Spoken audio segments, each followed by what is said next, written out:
भारत गौरव आचार्य श्री पुलक सागर जी गुरुदेव के प्रवचन और धार्मिक कार्यक्रम देखने एवं सुनने के लिए जिन शरणम मीडिया चैनल को अभी सब्सक्राइब करें और बेल आइकॉन पर क्लिक जरूर करें।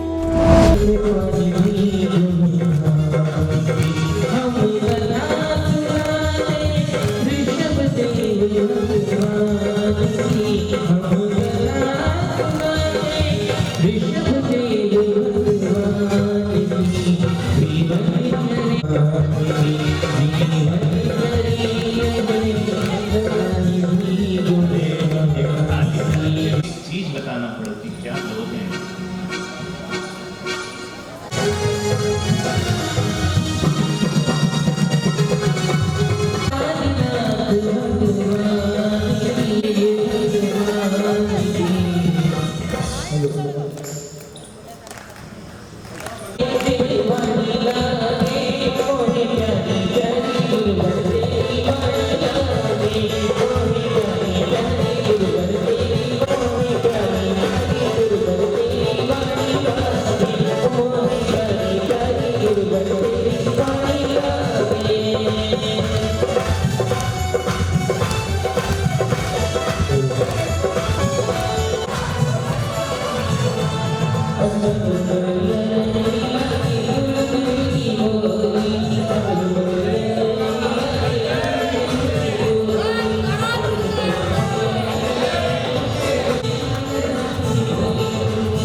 सीधे सीधे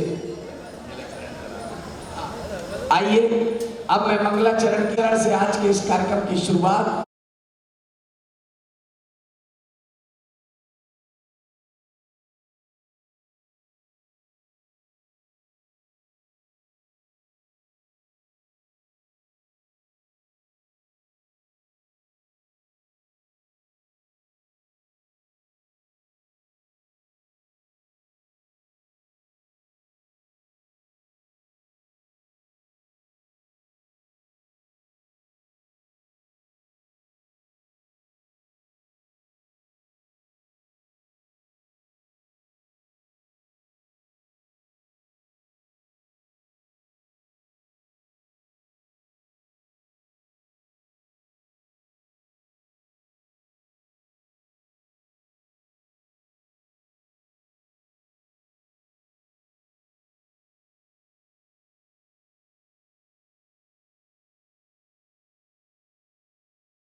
करके शरण में जाने की बात करता है।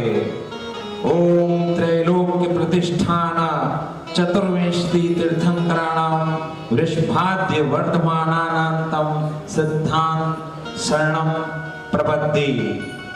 यजुर्वेद में भी ओम नमो अर्हते वृषभाय, यजुर्वेद में भी तीर्थंकर ऋषभदेव के नाम की उपासना की गई है। भगवत महापुराण में भगवान ऋषभदेव को आदि दिगंबर कहा, तो शिव पुराण में जिन्हें शिव, परम शिव और विष्णु पुराण में विष्णु का अवतार बताया गया। स्कंद, ब्रह्मांड, प्रभास, गरुड़, मार्कंडेय, वराह, वायु, अग्नि, लिंग आदि में भी ऋषभदेव के नाम का उल्लेख किया गया। ऐसे युग के प्रारंभ में होने वाले वे वर्तमान काल के प्रथम तीर्थंकर, कल गुरुदेव ने यही कहा कि श्रेणी जिसने ये कामना की कि उनका जीवन चरित्र प्रस्तुत किया जाए, यदि सदपात्र हो तो तीर्थंकर गणधर के अभाव में दिव्य देशना भी नहीं होती। योग्यतम शिष्य होने पर, श्रोता होने पर ही दिव्य देशना होती है।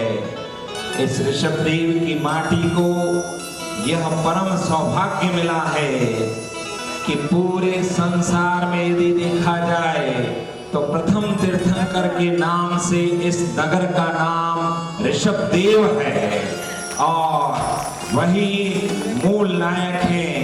गुरुदेव ने तो मंगल प्रवचन में कहा था, महानगरों में नहीं, आज तो मैं ऋषभदेव के पास में आया हूँ।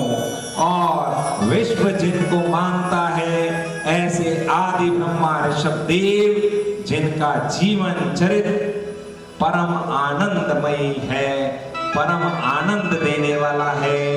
पूज्य गुरुदेव के मुखारविंद से एक एक शब्द श्रवण कर हम उस जीवन चरित्र से उसको अंगीकार करें, श्रवण करें। भीतर भी आनंद होना चाहिए। शुरुआत करते सभी परम पिता परमेश्वर का स्मरण करेंगे। ओम नमः सिद्धेभ्यः।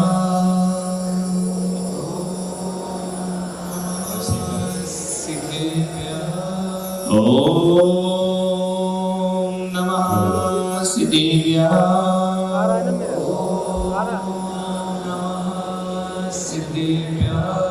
ओम नमः सिद्धेभ्यः।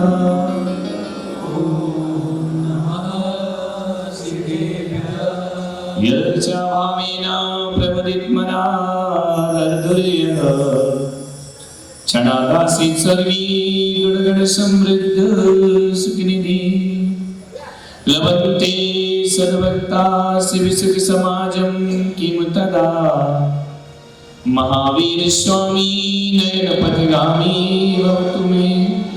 महावीर स्वामी नयन पथगामी भवतु मे। महावीर स्वामी नयन पथगामी भवतु मे। प्रथम तीर्थंकर ऋषभदेव भगवान की, भगवान महावीर स्वामी की, परम पूज्य गुरुदेव आचार्य श्री पुष्पगंग सागर जी मुनि महाराज की, अहिंसा परमो धर्म की। बोलो आचार्य 108 पुलक सागर जी गुरुदेव की।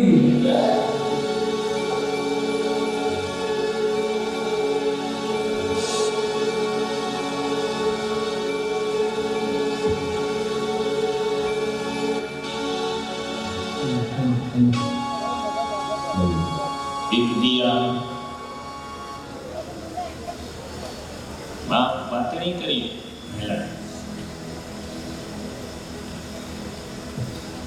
एक दिया जलता है, उसका प्रकाश केवल चलाने वाले को ही नहीं मिलता है, जो जलाता है वही प्रकाशित नहीं होता है,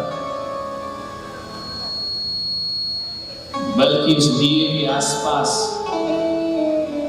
जो होते हैं वह भी प्रकाशित हो जाते हैं। दिया किसी एक का हो सकता है, लेकिन प्रकाश किसी एक का नहीं हो सकता है। प्रकाश में सभी प्रकाशित होते हैं। दिया जैन का, बौद्ध का हो सकता है, हिंदू का हो सकता है, लेकिन प्रकाश पर किसी समाज का अधिकार नहीं होता है, किसी व्यक्ति का अधिकार नहीं होता है। कभी कभी लगता है कि वर्षों पुराना हमारा अंधकार है, और उस अंधकार को मिटाने के लिए बहुत वर्षों की जरूरत नहीं होती है। हजारों वर्ष पुराना अंधकार हो तो 1000 दिए जलाने की जरूरत नहीं होती है। लाखों वर्ष पुराना भी अंधकार हो तो लाख दिए नहीं जलाना पड़ते हैं। एक दिया जलाओ, पल भर में लाखों वर्ष क्या, कल्प काल में भी अंधेरा जो हमारे जीवन में है वह भी एक दिन में, एक क्षण में शांत हो जाता है। ताउम्र अंधेरा रहता है, लेकिन ताउम्र के लिए दिए की आवश्यकता नहीं पड़ती है। हमारे जीवन में जो अंधकार है, ये मत सोचना कि वह एक उम्र का अंधकार है, बहुत लंबा अंधेरा है। लोक अनादि निधन है, भगवान ऋषभदेव ने सारे जगत को बताया। इसका कोई न करता हरता, अमित अनादि है। किसी ने लोक बनाया नहीं है, स्वतः है। क्या मानता है? जब लोक किसी ने नहीं बनाया है, अनादि निधन लोक है, संसार की व्यवस्था है, जगत की व्यवस्था है। तो जब लोक अनादि है तो इसका मतलब मैं भी अनादि हूं, आप भी अनादि काल से संसार में। इस अनादि काल के संसार में 84 लाख योनियों में जिस अंधेरे में हम भटक रहे हैं, तो क्या ऐसा होगा कि हमें 84 लाख दिए जलाना पड़ेगा? सेठ जी, लंबे अंधकार को मिटाने के लिए बहुत ज्यादा दीपक की आवश्यकता नहीं होती। भगवान महावीर ने राजा श्रेणिक से कहा कि अंधेरा कितना भी पुराना हो, एक दीप शिखा की जरूरत है। युगों युगों का अंधेरा एक दीप शिखा मिटा देती है। कभी विचार किया कि पुराने अंधकार को एक दिया कैसे मिटा देता है? कभी चिंतन किया? कभी विचार करो, सोचो। रात भर लाइट ना रहे और एक छोटी सी मोमबत्ती जला दो, तो 12 घंटे के अंधकार को मिटाने के लिए 12 घंटे की जरूरत। ऐसा क्यों है? ऐसा क्यों होता है कि एक क्षण में अंधेरा मिट जाता है? भगवान कहते हैं अंधेरे का कोई अस्तित्व ही नहीं है दुनिया।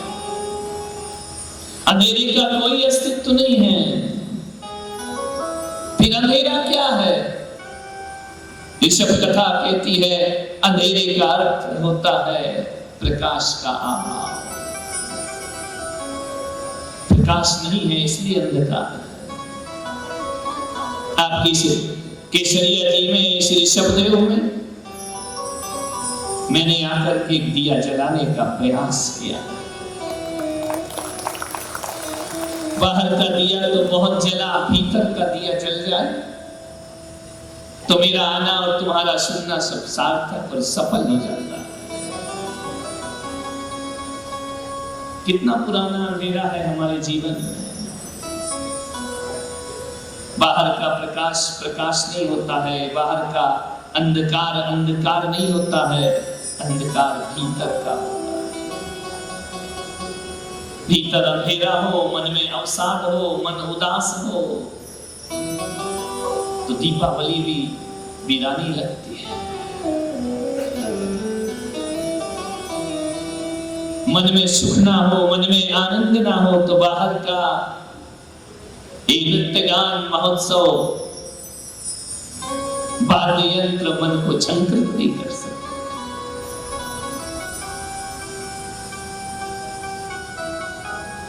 ऋषभदेव भगवान के चरणों में बैठकर भी ऋषभदेव यदि हमारे हृदय में नहीं आए तो हमारा ऋषभदेव में रहना व्यर्थ हुआ।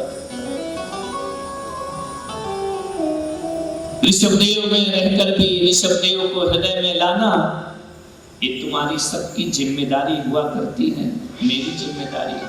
सब में सिकर जाओ और सब में सिकर हृदय में ना आ पाए तो समझना जाना और नहीं जाना बराबर हुआ करता है। ये हमारी नैतिक जिम्मेदारी है, हमारी धार्मिक जिम्मेदारी है। काया के नगर में आकर हम बैठे हुए, कभी डिस्कवरी चैनल देखा, कैसे कैसे जीव प्राणी संसार में, कभी देखना, बड़ी गौर से देखना, सबके पास मोबाइल है उस पर देखना, जलचर प्राणी, थलचर प्राणी, नभचर प्राणी, कैसी विचित्र विचित्र योनियां हैं, कैसे विचित्र विचित्र प्राणी हैं जिनके आप और हम नाम भी नहीं जानते। कैसा उनका स्वभाव है, कैसी उनकी प्रकृति है, कैसा उनका जीवनचर्या है।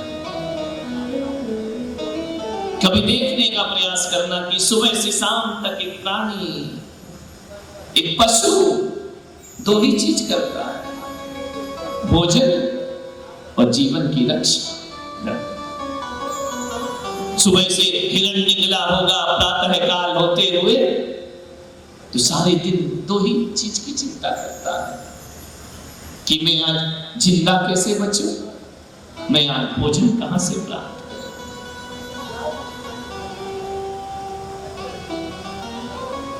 सिंह है तो वह भी भागता है भोजन की तलाश में। शेर भागेगा नहीं तो भोजन नहीं मिलेगा।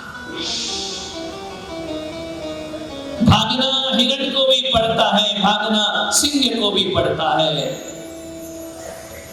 हिरण भागता है कि भागूंगा नहीं तो बचूंगा नहीं, और सिंह पीछे भागता है कि भागूंगा नहीं तो खाऊंगा क्या। भाग दौड़ है दोनों। कभी सोचा है भाग दौड़ का गंतव्य क्या है?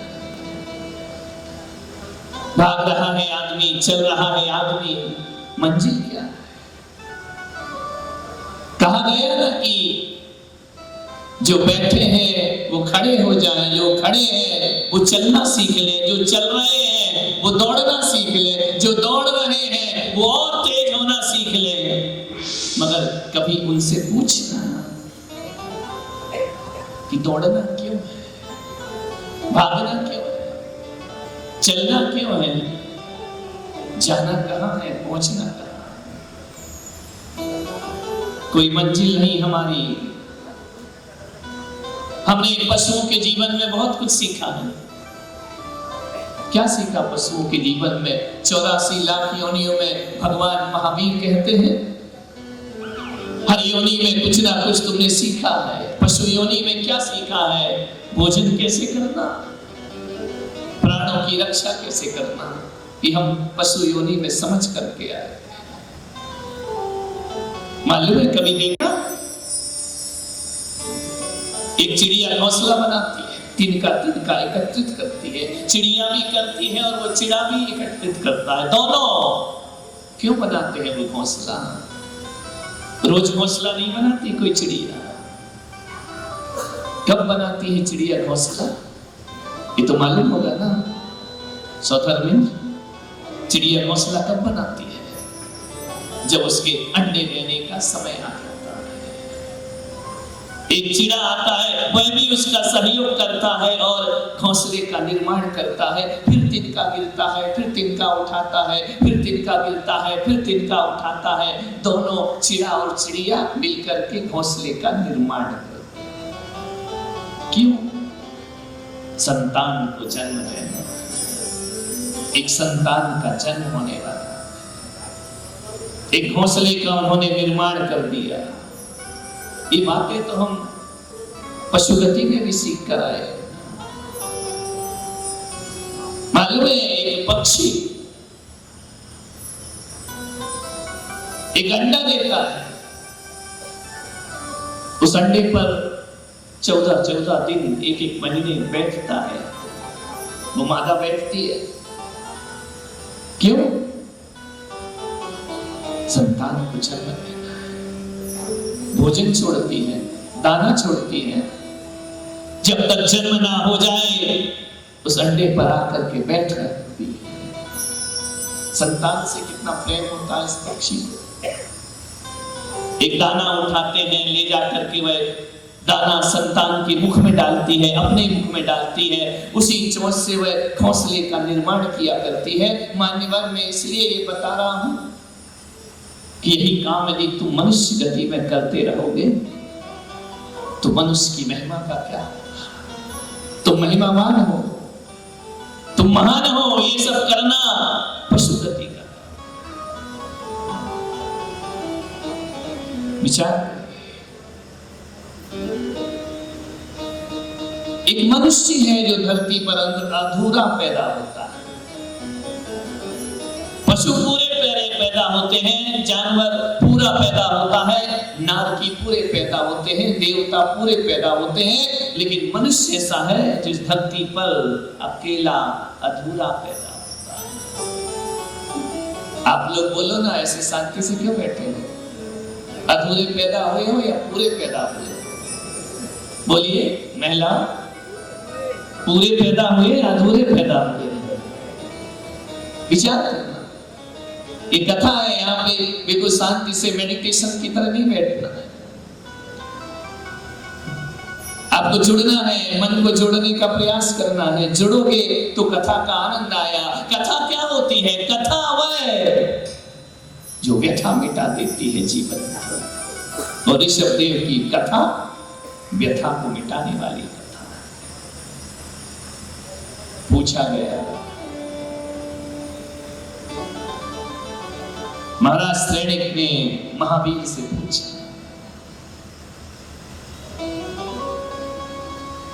संसार क्या है, जगत क्या है भगवान? भगवान ने कहा कि देखो, जो प्रवृत्ति तुम कर रहे हो यही प्रवृत्ति पशु की है। मनुष्य अधूरा पैदा होता है, पूरा पैदा नहीं हुआ आज तक कोई मनुष्य। आप कहेंगे हम तो पूरे पैदा हुए हैं, आधे थोड़ी हुए हैं कि 9 महीने बाद अभी आधे पैदा हो गए, आधे 15 महीने बाद पैदा हो गए। भगवान महावीर उसकी बात नहीं कर रहे। मनुष्य अधूरा है। एक गधा जीवन के अंत समय तक गधा ही रहेगा या घोड़ा भी बन सकता है?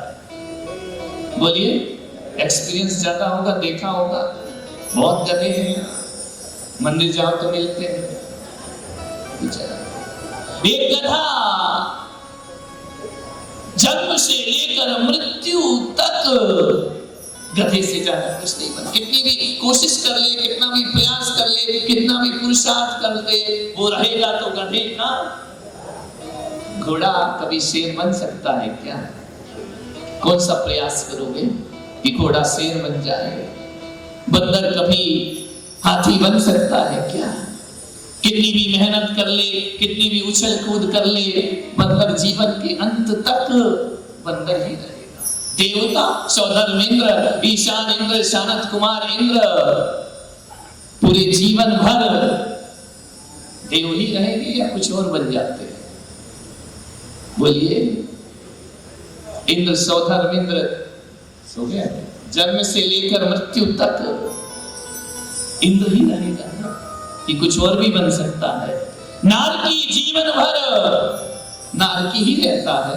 वह कुछ नहीं बन सकता अपने जीवन में।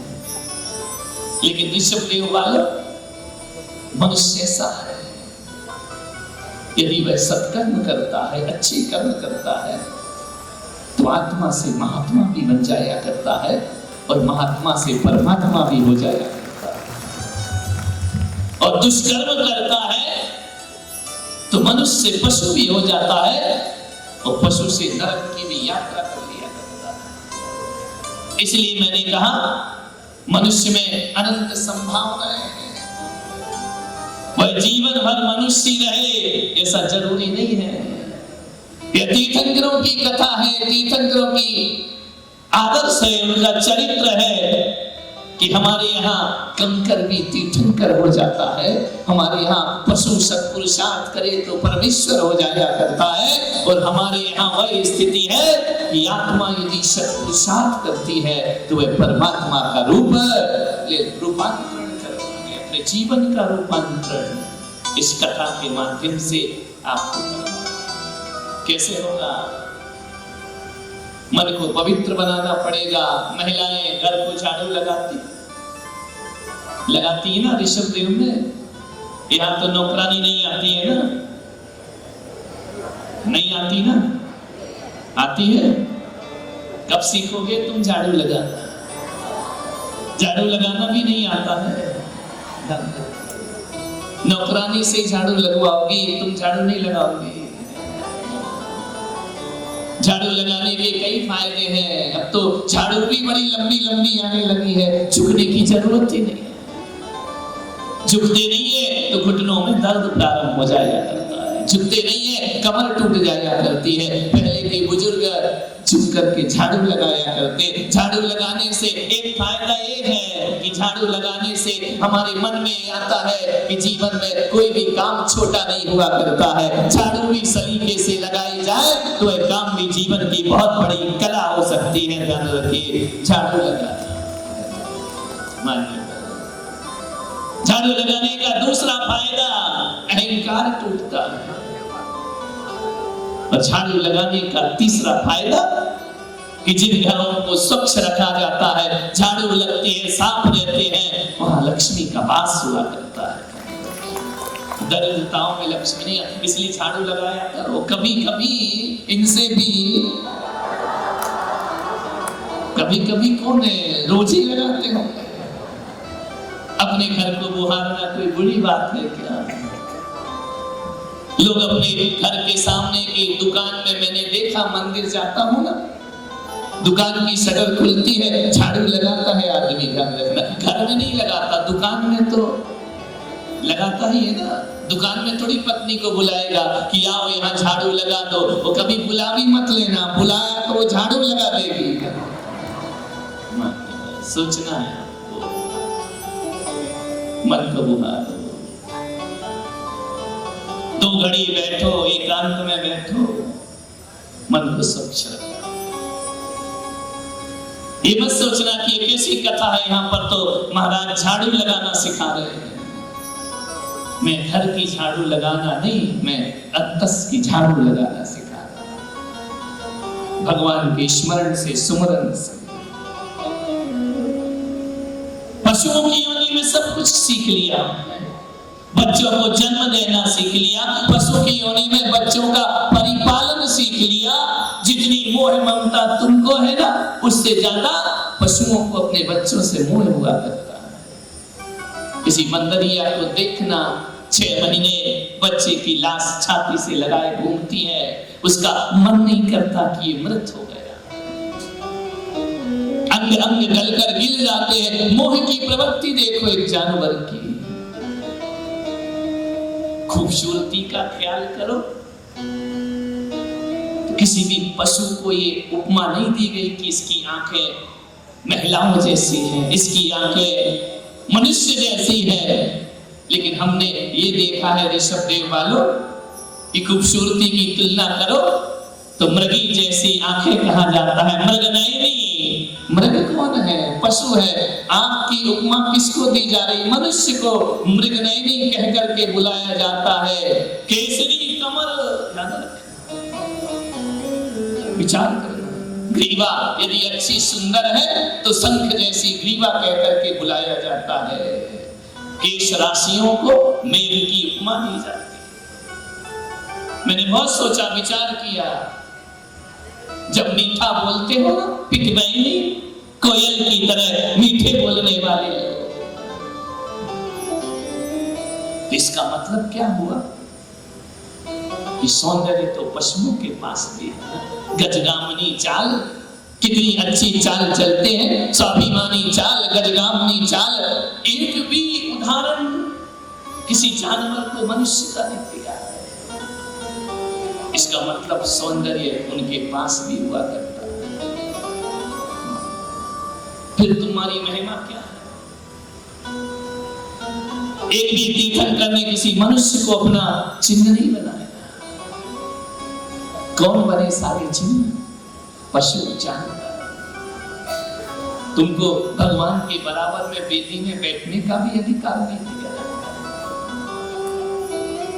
एक जानवर का चिन्ह होता है तो भगवान की मूर्ति के साथ विराजमान होता है, सारी दुनिया उसे थोक लगाया करती है। तुम्हें तो वहां बैठ जाओ, आज बैठना मंदिर की वेदी पर, कोई बैठने देगा तुमको? आके कोई धोख लगाएंगे, तुमको उठा करके फेंक दिया जाएगा बाउंड्री से बाहर। कभी इस मंदिर में की वेदी में बैठना, सुंदर जी उठा करके बाहर फेंक देंगे। कौन श्रेष्ठ हुआ, मनुष्य जानवर? विचार करो, सोचना क्या अर्जित करना है हमें इस कथा के माध्यम से। सौंदर्य जानवर के पास भी है, मोह ममता जानवर के पास भी है। अपने लिए घर बनाना, अरे तुमको एक मकान बनाना हो ना, एक आर्किटेक्चर की जरूरत होती है, इंजीनियर की जरूरत होती है। आपको पकड़ना पड़ता है, डिजाइन करना पड़ता है, ड्राइंग बनाना पड़ती है। लेकिन कभी पक्षी को देखा जब वह घोंसले का निर्माण करता है ना, कौन सी इंजीनियरिंग पढ़ी है उसने, कौन सी ड्राइंग आती है उसको, कौन से 5 लोगों की सलाह ली जाती है। अभी हुआ ना, अभी यहाँ समाज के लोग आए कि सामने भवन का निर्माण हमें करना है, ड्राइंग देख लो महाराज। हम ड्राइंग में इतना वक्त लगाते हैं, हम डिजाइन में इतना वक्त लगाते हैं। एक चिड़िया कितने सुंदर घोंसला बनाती है, कभी देखना ना। उसने इंजीनियर कौन से कॉलेज में पढ़ी है, वो कौन सी डिग्री उसने हासिल की है, एक छोटी सी चोंच से मालूम है? वह तिनके में धागे से गांठ बांधना भी जानती है। आंधी तूफान में बड़े बड़े वृक्ष गिर जाते हैं, लेकिन उसका घोंसला नहीं गिरता है, ध्यान रखना, वो लटका रहता। और तो और बया चिड़िया को देखना, डबल स्टोरी बनाते हैं, ग्राउंड फ्लोर फर्स्ट फ्लोर। मुझे लगा कि इसको बंबई की हवा लग गई क्या। विचार करना, कौन सी पढ़ाई की उसने? कोई पढ़ाई नहीं। एक मोबाइल पर आया था, मैंने देखा एक पक्षी वृद्ध हो गया, दाना नहीं चुग पा रहा है, असहाय हो गया, पंख नहीं चल पा रहे। मैंने देखा कि केवल मनुष्य ही नहीं, जानवर जो जवान चिड़िया थी, वह दाना ला ला कर उस वृद्ध चिड़िया को दाना डाल रही है। कैसा ममतामयी दृश्य देख करके हृदय हमारा द्रवित हो गया कि हम सोचते हैं कि मनुष्य के बच्चे ही बुढ़ापे में सहारे बनते हैं। नहीं, जानवर भी सहारा बनता है, समूह में जीता है। मनुष्य के बच्चे तो बेईमान हो सकते हैं। मैंने देखा कि वह चिड़िया, उस बूढ़ी चिड़िया को, बच्चों को दाना चुगाना तो सबने देखा होगा, लेकिन बूढ़े को दाना चुगाना कभी देखा करो। कौन सी महानता हमारे अंदर। परिवार का पालन पोषण पशु पक्षी भी करते हैं। एक समाज, एक समूह पशु पक्षियों का भी होता है। शेर शेर के ग्रुप में रहते हैं, हाथी हाथी के झुंड में रहते हैं, बंदर बंदर के झुंड में रहते हैं। उनका भी अपना एक समाज है, उनका भी अपना एक क्षेत्र है। इस क्षेत्र का उस क्षेत्र में नहीं जा सकता है। कामुकता की बात करो तो पशु पक्षियों का वासना काल समय समय पर होता है। 12 महीने वो कामुक नहीं होते हैं। विचार करिए, मनुष्य इंद्रियां शिथिल हो जाती हैं, शरीर शिथिल हो जाता है, वासना नहीं मर पाती है। कौन सी महिमा है तुम्हारी जो उनसे हम महान हो गए थे? मनुष्य का भाव धारण किया, ऐसा क्या किया हमने अपने जीवन में? विचार। एक पशु पक्षी भी होते हैं ना, ये बगुले देखते हो जो वृक्षों पर तुम्हारे यहां बैठे हुए हैं, सांझ ढलने से पहले अपने घर वापस लौट आते हैं। तुम कितने बजे घर लौटते हो? बोलो बोलो। सांझ ढलने से पहले लौट आते हो? बोलो। 10 बजे, 12 बजे, 11 बजे, तुम्हारे लौटने का कोई टाइम ही फिक्स नहीं है। उनके उठने का टाइम फिक्स है। प्रातः काल काली माँ आई, चहचहाट मेरे बाजू के कमरे के पीछे वृक्ष लगा है, पक्षियों का मंगल संगीत शुरू हो जाया करता है। तुम्हारे उठने का समय फिक्स नहीं है, तुम्हारे घर वापस लौटने का समय फिक्स नहीं है। एक पशु पक्षी को मैंने देखा, बगले पर, एक पेड़ पर इतने सारे बगले बैठे, ना पानी पीते हैं ना भोजन करते हैं रात में। किसका जीवन महान है? विचार करिए, सोचिए, कौन जीवन को जी रहे हैं और कौन जीवन को ढो रहे हैं अपनी जिंदगी। ऋषभ कथा, ये ऋषभ नाथ भगवान, ये ऋषभ देव भगवान, मालूम है सागर सबको दिखता है, मगर उस सागर का निर्माण किससे होता है? बूंदों से होता है ना। बूंद किसी को नहीं दिखती है। आकाश से बूंद गिरती है, एक एक बूंद आती है, सागर का निर्माण हो जाता है। हिमालय पर्वत सबको दिखता है, मगर पता है हिमालय कैसे बनता है? हिमालय का निर्माण कैसे हुआ? ये विशाल मंदिर सबको दिखाई दे रहा है, मगर जानते हो इस मंदिर को खड़ा करने में एक एक ईंट को जोड़ना पड़ता है। एक दिन में मंदिर नहीं बन जाता है। अभी सुंदर जी ने प्रस्ताव रखा, यहाँ पर धर्मशाला का निर्माण होना है। 4 दिन हो गए, बन गई क्या? वक्त लगता है। धर्मशाला पूरी बन जाएगी, हजारों लोग आकर के इस धर्मशाला को देखेंगे, लेकिन उसका निर्माण कैसे हुआ है? बूंद से सागर की यात्रा, कंकर से शंकर की यात्रा,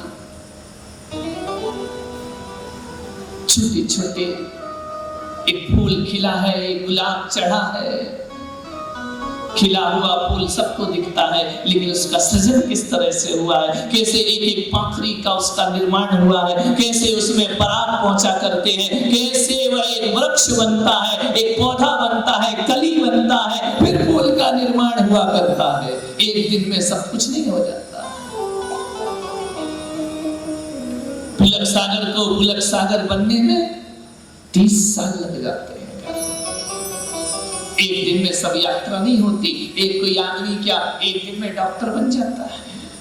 बोलिए सौदामिंद, कितने स्कूल चलाते हो, डॉक्टर बनाए हैं, एक दिन में बनता है क्या? इंजीनियर एक दिन में बन जाता है क्या? वकील एक दिन में बनते हैं क्या? आज इतने स्कूल के मालिक हो, एक दिन में हुआ है क्या ये खेल? एक दिन में तो कुछ नहीं होता मेरे भाई। एक दिन में तो तुम्हारे शरीर की रचना भी नहीं हो पाती है, इसे पूर्ण होने में 9 माह का समय लगा करता है। एक दिन में जीवन की यात्राएं पूर्ण नहीं होती, वक्त लगता है। ऋषभ कभी हमारी तरह भी किसी अहोभाव से ऐसी कथा सुन रहे हो। जैन दर्शन कहता है कि यहाँ परमात्मा पैदा नहीं होते हैं, यहाँ परमात्मा बनना पड़ता है। सृजन है परमात्मा, अवतार नहीं है परमात्मा। कोई पूर्ण नहीं है कि सागर से आकाश से उतर करके धरती पर आ जाए। जैन दर्शन की कथा कहती है यहाँ तो तिल तिल करके साधना करना पड़ती है, सम्यक साधना करना पड़ती है, तब जाकर के कई जन्मों में, वर्ष तो छोड़ो 10 जन्मों की कथा तो ऋषभ देव की सुनी है ना, क्या 10 जन्म में ऋषभ देव हो जाए। बहुत लंबी यात्रा है, मोक्ष पद मिलता है धीरे। भगवान का है जीवन। कभी क्या ऋषभ देव हमारे जैसे रहे हैं? क्या उनका जीवन हमारे जैसा रहा होगा? आज जिस तरह से हम संसार में जी रहे हैं, क्या भगवान ऐसा ही जीवन जिए होंगे?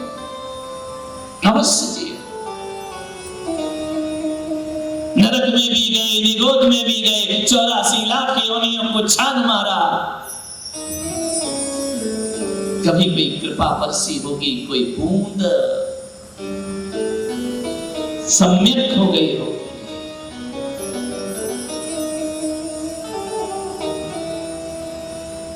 वह भी कभी किसी भगवान का चरित्र सुन रहे होंगे, वह भी हमारे जैसे साधारण जीव रहे होंगे, लेकिन उनके अंदर भी एक भाव जागृत हुआ होगा, एक शब्द पड़ा होगा, एक ऐसी कोई किरण आशा की भीतर फूट गई होगी, ऐसा कोई बीज का बीजारोपण हो गया होगा। ध्यान रखे, कभी मंदिरों को देखा, अक्सर उनके शिखर पर पीपल के पेड़ आ जाते हैं। कौन बोने गया वहां पीपल का पेड़? किसने बीज डाल दिया उसमें? न खाद है, न पानी है, न मिट्टी है। अक्सर बड़ी बड़ी इमारतों पर वृक्ष लग जाते हैं। कोई पक्षी अपनी चोंच से कोई दाना उसमें डाल, एक दाना वृक्ष बनता है। एक गेहूं जब उसकी बाल आती है, बड़े हो जाते हैं, एक गेहूं कितने गेहूं में परिवर्तित हो जाता है। यात्रा बूंद से शुरू होती है।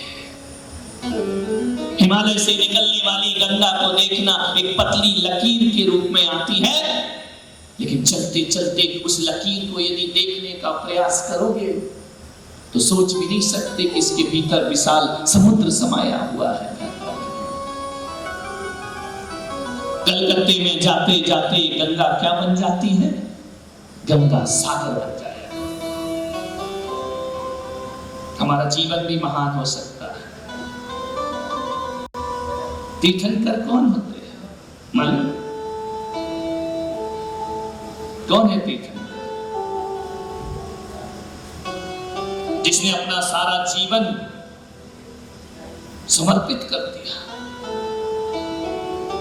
किसको समर्पित कर दिया मालूम? कि जो भी मेरे टच में आएगा, जिससे भी मेरी नजरें मिलेंगी, जो भी मेरे संपर्क में आएगा, उसे श्रेष्ठ बनाने का प्रयास करूंगा। और आप पर हम क्या करते हैं? हमसे थोड़ा सा कोई श्रेष्ठ मिल गया तो हमारा पूरा चिंतन उसको घटिया साबित करने में लगता है। हमसे महान कोई हो गया, तुम अपना चिंतन, अपना विचार, अपनी सोच, अपना समय, अपना वक्त उसे नीचा दिखाने में लगा। देखा नहीं महाभारत में? धनुर्धर हो गया एकलव्य, द्रोणाचार्य ने उसे अंगूठा मांग लिया, ब्लैकमेल किया, इमोशनल अंगूठा छीन लिया उससे, क्योंकि अर्जुन से ज्यादा महान धनुर्धर कोई नहीं होना चाहिए। मालूम है इस कर्म की क्या सजा मिलती है द्रोणाचार्य को? तीर्थंकर ऐसे नहीं होते हैं। द्रोणाचार्य को सजा मिली कि द्रोणाचार्य दुर्योधन के गुरु, अर्जुन के गुरु, युधिष्ठिर के गुरु। कितनी पीड़ा, कितना दर्द होगा उस समय। जिन बच्चों को पढ़ाया लिखाया, छात्र बनाया, और एक दिन उसी की सभा में एक वेतन भोगी शिक्षक बन के बैठना पड़ता है। क्या किया था दुर्योधन ने द्रोणाचार्य के साथ? अपनी राज सिंहासन में कुलगुरु का पद दे दिया, राजगुरु का पद दे दिया। अब उस गुरु को जिंदगी भर उस शिष्य के इशारों पे चलना। कितनी बड़ी पीड़ा, ये पीड़ा तुम भी महसूस कर सकते हो कि तुम्हारे बच्चे भी जब तुम पढ़ाते हो, लिखाते हो, बड़े करते हो और एक दिन वही स्थिति आती है, ऐसी वृद्धावस्था आती है कि हमें उन बच्चों के इशारों पर जीना पड़ता है, मुस्कुराना पड़ता है, चलना पड़ता है। हकीकत में बोला जाए तो ऋषभदेव वालों, बुढ़ापा दुखदाई नहीं होता है, उपेक्षाएं आदमी को दुखी करती है। अपनी ही औलाद जब उपेक्षित करती है, अपनों के लिए अधीन जब हमें जीना पड़ता है, वह दर्द सहन नहीं हुआ। अपने ही जब अपना परायेपन का बोध कराते हैं तो दर्द सहन। ये मनुष्य के भौतिक नहीं, ये मानसिक दुख है। अपार दौलत है, रुपया है, पैसा है, मन अशांत है, अवसाद है, दर्द है, पीड़ा है, घर में बहुमान नहीं, घर में सम्मान नहीं है। अपना बच्चा जब बोले कि पिताजी ज्यादा बीच में मत बोला करो, उस समय कैसा लगता है? बोलिए, सुख लगता है या दुख लगता है? पीड़ा होती है या आनंद बरसता है? जब कहा जाता कि पिताजी आप ज्यादा मत बोलो, आप शांत रहा करो, द्रोणाचार्य का दर्द। शिष्य की सभा में एक डिपार्टमेंट का एक पोस्ट दे दी गई उनको। अपार पीड़ा, मन विचार करना है।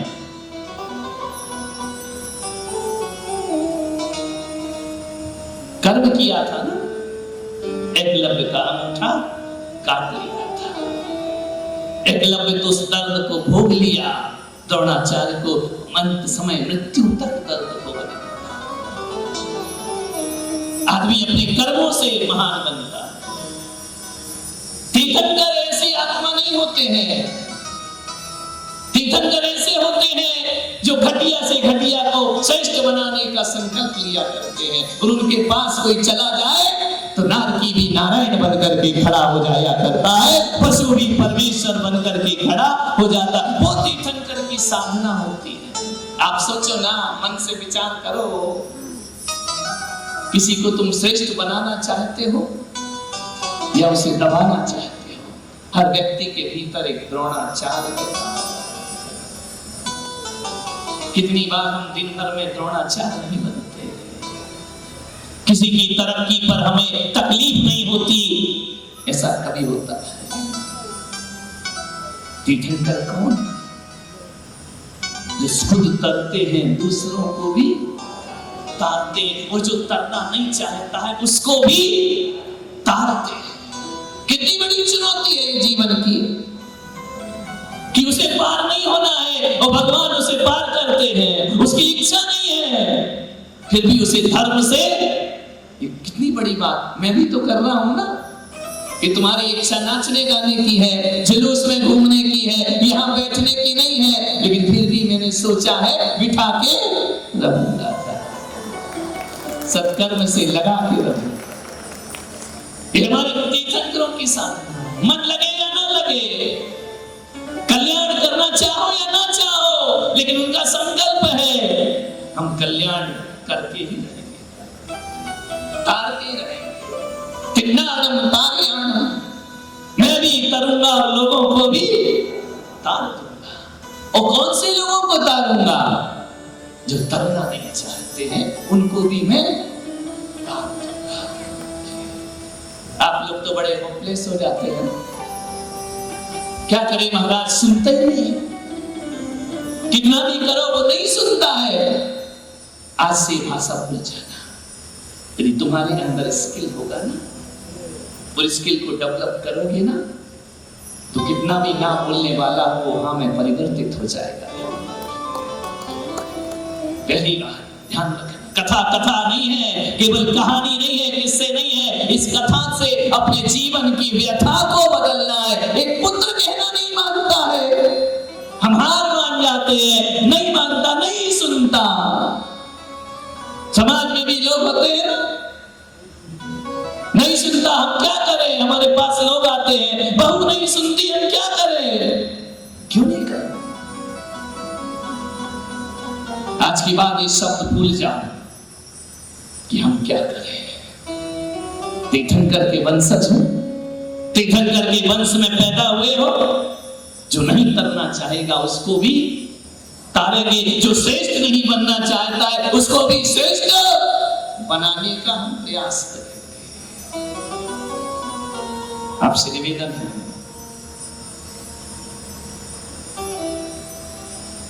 बोलो तो, एक बार बोलो अपने मुंह से, मैं कथा पढ़ूं, उसमें आनंद मुझे उतना नहीं, तुम पढ़ो। बोलो जरा एक बार कि आज से हम ये नहीं कहेंगे कि वो नहीं सुधरना चाहता है, कि वो नहीं सुधरेगा। बोलो, क्या कहोगे? यदि वो नहीं सुधरता है, अपने स्किल को डेवलप करने का प्रयास करो। वो नहीं सुधरता है ऐसा मत बोलो, मुझ में सुधारने की योग्यता नहीं है, यह संकल्प अपने जीवन में लो और मैं सुधारने की योग्यता को हासिल करके रहूंगा। ध्यान रखना, तीर्थंकर वही योग्यता हासिल करते हैं। 10-10 जन्म यही पुरुषार्थ है उनका कि दुष्टों को सज्जन बनाने का मैं प्रयास करूंगा। और उसके लिए उसे सज्जन बनाने के भगवान साधना नहीं करते हैं, खुद के अंदर वह योग्यता हासिल करते हैं। क्यों? तुम्हारे बच्चे तुम्हारा कहना नहीं मानते हैं और मुनि महाराज का कहना मान जाते हैं। बोलिए, यदि मैं तुम्हारे बच्चे के कहूं कि बेटा 4 बजे मेरे से मिलने आना, मुझे काम है, बेटा आ जाएगा, तुम बोलो कि मैं बाहर जा रहा हूं, 4 बजे उठ जाना, बच्चा उठेगा। मैं कहूंगा कि बेटा रात में मत खा, वो छोड़ देगा, तुम कहो छोड़ेगा नहीं। क्यों? कौन माता पिता अपने बच्चे को श्रेष्ठ बनाना नहीं चाहते हैं? बोलो, अपने से ज्यादा श्रेष्ठ बनाना चाहती हो या नहीं? बोलिए कि मेरा बच्चा मुझसे ज्यादा, लेकिन बन पाता है क्या? कौन नहीं चाहता है? कौन शिक्षक नहीं चाहता है मेरा शिष्य मुझसे ज्यादा श्रेष्ठ बने, लेकिन वो बन पाता है क्या? बना क्या वो? क्यों नहीं बना? मैं पूछूं कि क्यों तुमने अपनी संतान को अपने से ज्यादा श्रेष्ठ नहीं बनाया, तो क्या बोलोगे? आप बहुत प्रयास किया, बहुत मेहनत की, बहुत साधन जुटाए, बहुत पढ़ाया लिखाया, नहीं बन पाया, हम क्या करें? नहीं, हम क्या करें? नहीं, उस समय याद रखना पुलक सागर की ये बात कि हम तीर्थंकर के वंशज हैं। वो कुछ नहीं करेगा, जो कुछ करेंगे वो हम ही करेंगे अपने जीवन में। ध्यान रखेंगे, अपनी योग्यता को हासिल करेंगे अपने जीवन। एक दिन में थोड़ी इतनी बड़ी योग्यता आ जाती है, केवल 24 व्यक्तियों को योग्यता आती है। पूरे विश्व में 24 लोग जो दूसरों को बदल सकते। विचार कर, सोचना है। घटिया को बढ़िया बनाना हमारे जीवन का लक्ष्य होना चाहिए। क्रूर स्वभाव को मधुर स्वभाव में बदल देना हमारे जीवन की साधना होना चाहिए। और जो हमसे विपरीत है उन्हें अपने अनुकूल बना लेना, ये हमारे जीवन की साधना होनी चाहिए। महान पुरुष कौन है? तीर्थंकर भगवान कौन है? जो प्रतिकूल जानवरों को भी अपने समोसरण में शांत कर दिया करते। मालूम है, तीर्थंकर जब चलते थे तो कांटे उल्टे हो जाते थे। उन्होंने कांटे से कुछ कहा क्या कि तो उल्टा हो जाना? किसको बदला उन्होंने? बोलो, खुद को बदला या कांटे को बदला? बोलिए, खुद को बदला ना। कांटे की चुभन तो नहीं बदल पाए ना वो, कांटे की तीक्ष्णता तो नहीं बदल पाए, कांटे का स्वभाव तो नहीं बदल पाए। भगवान ने किसको बदल लिया? अपने को बदल लिया। जहां पैर रखा कांटे उल्टे हो जाया करते थे। हम आपको नहीं छू सकते हैं। आपके शरीर का घात नहीं कर सकते। ऐसा चरित्र हमारे तीर्थंकरों का होता है। कभी कोई मूर्तिकार पत्थर से पूछता है क्या कि तुझे भगवान बनना है क्या? पूछता है? बोलो। यहाँ पे पाषाण की मूर्तियां, काली पाषाण की रखाई गई, शिल्पी को लेकर मेरे पास आए। कभी कोई शिल्पी पूछता है उस पत्थर से कि तुझे भगवान बनना है या नहीं बनना? अरे जिस पत्थर को नहीं भी बनना है तो शिल्पी का काम क्या होता है? उसे भगवान बना देना। कभी कोई कुम्हार मिट्टी से पूछता है क्या कि तुझे घड़ा बनना है या नहीं बनना है? सज्जन पुरुषों का काम मिट्टी को कलश बना देना है, और सज्जन पुरुषों का काम बिगड़ों को अच्छा बना देना। ये सज्जन पुरुषों का काम हुआ, ये महापुरुषों का काम होता है। मैं भी तो 3 महीने से तुम्हें अच्छा बनाने का प्रयास कर रहा हूं ना। तुमने भी कसम खाई है हम नहीं बनेंगे, और हमने भी कसम खाई है हम बना के रहेंगे, क्योंकि हम भगवान ऋषभ देव के वंशज हैं, हम सुधारते रहेंगे। लेकिन ऐसी कसम नहीं खाई सास बहू की तरह कि सास बोले बहू को नहीं सुधार दूं तो मैं भी झांसी वाली रानी नहीं, ध्यान रखना। नहीं, ऐसी कसम नहीं खाई। मैंने भी कसम खाई है तुम भागते रहो, रात में खाओ, संसार में जियो, यहाँ वहां भटको, लेकिन मैं पुलक सागर भी एक सौगंध तीर्थंकरों के पथ पर लेकर चलता हूँ कि तुम्हारा रात्रि भोजन छुड़ाने का मैं प्रयास करूंगा, तुम्हें बदलने का मैं प्रयास करूंगा, और तुम्हें यहाँ बिठाने का। ये किसकी कहानी है? तीर्थंकर महापुरुष। हम बदल देंगे स्वभाव तुम्हारा। महाराज महाबल ऋषभदेव की जीवन की यात्रा शुरू होती है। अतिबल उनके पिता, उन्होंने वैराग्य धारण कर लिया, संन्यास धारण कर लिया, पुत्र महाबल को राजा बना दिया। 1 नहीं, 2 नहीं, 3 नहीं, 4 मंत्री। महाबल के अंदर एक चिंगारी है जो आगे जाकर के विशाल अग्नि में बदल जाएगी। महाबल के अंदर वह बूंद है जो आगे जाकर के एक सागर का रूप ले लेगी। विचार, तुम बैठे हो ना, किसके भीतर क्या हो कुछ नहीं कह सकते। पुलक सागर बह जाए, तुम निर्वाण को प्राप्त कर जाओ। जीवन का कोई भरोसा नहीं। जीवन भर जो विषय भोग में रहता है, अंत समय ऐसा भी एक क्षण आ जाता है अचानक होनहार जीव का कि मृत्यु के समय उसके हाथ में पिछी कमंडल आ जाया करते, जीवन सार्थक हो जाया। महाबल राजा सर्व संपदाओं का स्वामी। महाबल राजा के पास कोई वस्तु की कमी नहीं। पिता निर्वाण को प्राप्त हुए, दीक्षा को प्राप्त हुए, महाबल ने पूरा राज्य संभाला। सदा स्थायी किसी का राज्य नहीं होता है क्या? सदा स्थायी किसी की शान नहीं होती है। सदा एक सा किसी का जीवन नहीं हुआ करता है। आज रानी हो, कल नौकरानी भी बन सकती है। आज घर में हुकूमत है, कल कुछ भी ना हो तुम्हारे घर में, तुम्हारे पास। आज बच्चों पर तुम अपना वश है, कल आप बच्चे के वश में हो जाओ। जिंदगी का कोई भरोसा नहीं। राजा महाबल धर्मज्ञ, 4 मंत्री, 3 विधर्मी, 1 धर्मी। अक्सर ऐसे होता है। सब्जी भाजी की दुकान ज्यादा होती है, हीरे की दुकान कम होती। एक आदमी ने पूछा, जैन धर्म इतना अच्छा है, इतने अच्छे आचरण हैं, इतने अच्छे विचार हैं, फिर ये जैन धर्म विश्व धर्म क्यों नहीं बन गया? फिर ये जैन धर्म पूरे विश्व में क्यों नहीं फैल गया? मैंने कहा, कौन कहता है जैन धर्म विश्व धर्म नहीं है? जैन धर्म के महावीर को विश्व मानता हो या ना मानता हो, लेकिन महावीर की अहिंसा को तो सकल विश्व माना करता है। महावीर की मूर्ति रखता हो या नहीं रखता हो, महावीर का अपरिग्रहवाद तो सब स्वीकार करते हैं। महावीर की प्रतिमा को सजा के रखे या ना रखे, विश्व का एक एक कोना, लेकिन पूरा विश्व जियो और जीने दो पर तो विश्वास रखता है। ये संदेश किसके हैं? तीर्थंकर। कितने भी परमाणु का आविष्कार कर ले दुनिया, कितने भी बड़े बड़े हथियार बना ले दुनिया, लेकिन आज भी पूरा देश, पूरा विश्व निशस्त्रीकरण की तरफ बढ़ रहा है।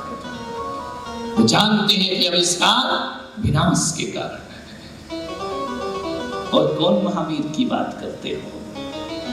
देह रूप से महावीर को दुनिया ना पूजे, लेकिन विचार रूप से तो सारी दुनिया महावीर को, ये असत्य, ये सत्य, ये ब्रह्मचर्य, ये परिग्रह, ये किसके दिए हुए हैं? आदि ब्रह्मा आदिश्वर भगवान के बताए हुए ये मार्ग, और सकल विश्व इनकी आराधना करता है।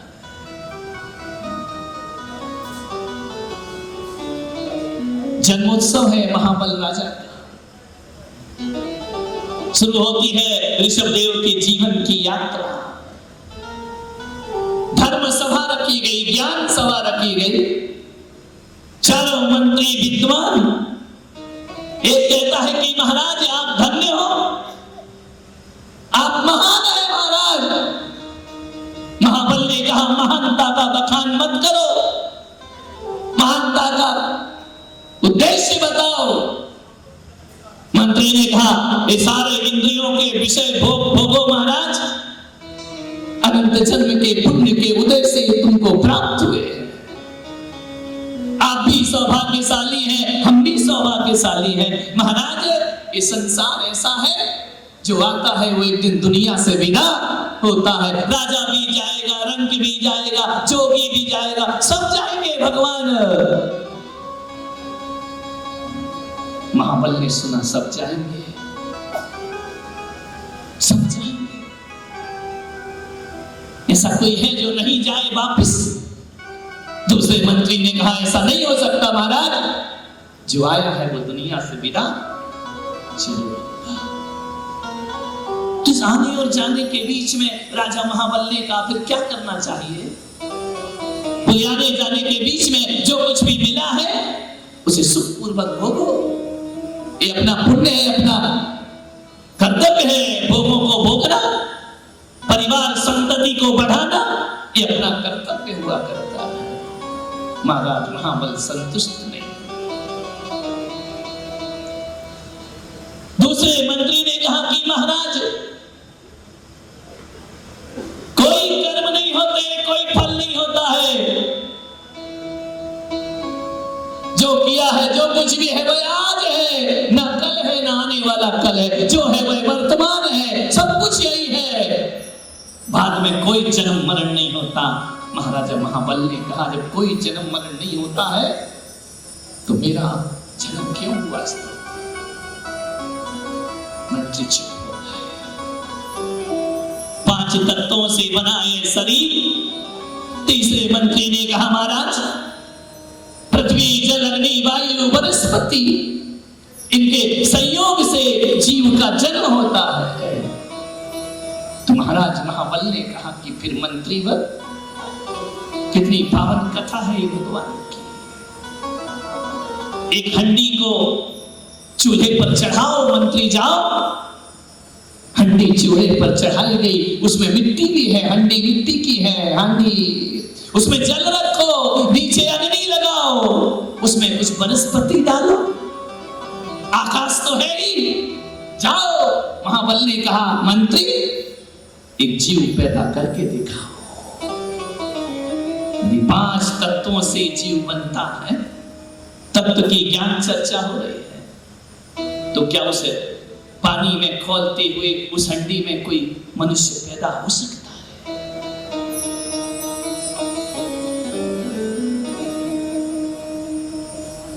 कौन होता है? मेरे जन्मदिन पर कौन मेरी शंकाओं का समाधान करेगा? सुनी है ये कथा भगवान ऋषभदेव की? नहीं सुनी है ना, इसीलिए तो हमें पसीना बहा रहे हैं। ख्याल रखिए, इसलिए तो हम यहाँ पर आए हैं कि सुनो कहां से जीवन की यात्रा प्रारंभ होती है।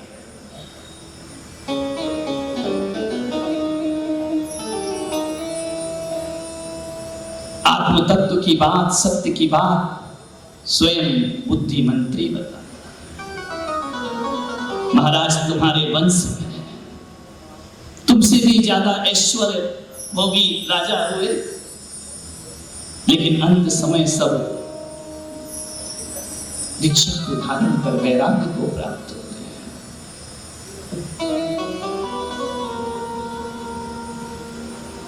महाराज महाबल की सभा लगी, मंत्रियों का संवाद है, कथा प्रारंभ होती है।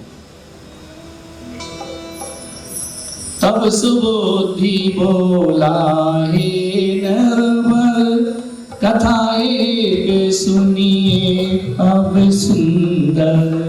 कभी पूर्व में पंस आपके विद्याधर अरविंद हुए थे। उत्तम भोग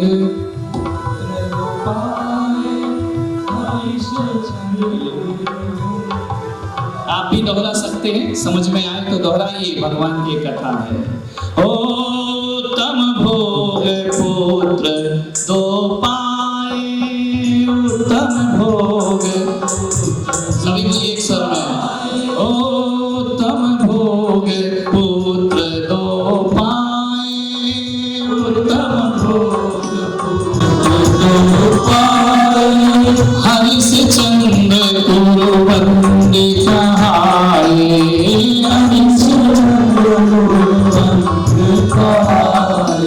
ओम पितारो ध्यान था चिंतन,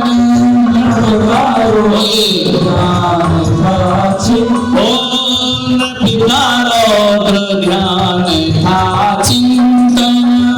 पितारो ध्यान था चिंतन, नर के आयु का की हाँ बंधन,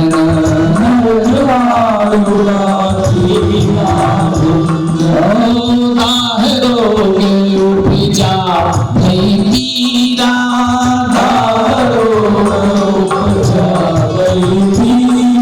स्वयं बुद्धिमंत्री ने कहा कि भगवान हे महाबल राजन, तुम्हारे पिता के पिता राजा अरविंद इस धरती पर हुए। कैसा जीवन उनका, उनके दो पुत्रों का जन्म हुआ, हरिचंद और कुरुवंद नाम के दो पुत्र हुए। लेकिन राजा अरविंद का पुण्य हमेशा काम नहीं आया।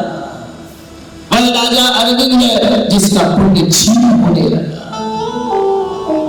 आसक्त विषय भोगों में आपके वंश में राजा अरविंद हुए। भोगते भोगते बुढ़ापे में दाह रोग प्रकट हो गया उनको शरीर में। दाह रोग उपजा भई पीरा, दाह रोग उपजा भई पीरा। अति व्याकुल कृष हुआ शरीरा, व्याकुल कृष हुआ शरीरा। ओ हरिचंद्र नित सुत से बोले, हरिचंद्र नित सुत से बोले। ओ जले देह ज्यों जलते शोले, जले देह ज्यों जलते शोले। अपनी पुत्र हरि से बोले राजा अरविंद, इतनी दाह मेरे शरीर में हो रही है कि जैसे कोई चलते हुए शोले मेरे बदन में रख दिए गए। किस देह पे अकड़ता है आदमी, किस देह पे आदमी पूरा जीवन लगाता है, अंत समय यह देह धोखा दे जाती है। ओ हरिचंद्र निज सुत से बोले, हरिचंद्र निज सुत से बोले। जले देह ज्यों जलते शोले, जले देह ज्यों जलते शोले। ओ निज विद्या तप बल अजमाओ, निज विद्या तप बल अजमाओ। ओ निज विद्या तप बल अजमाओ।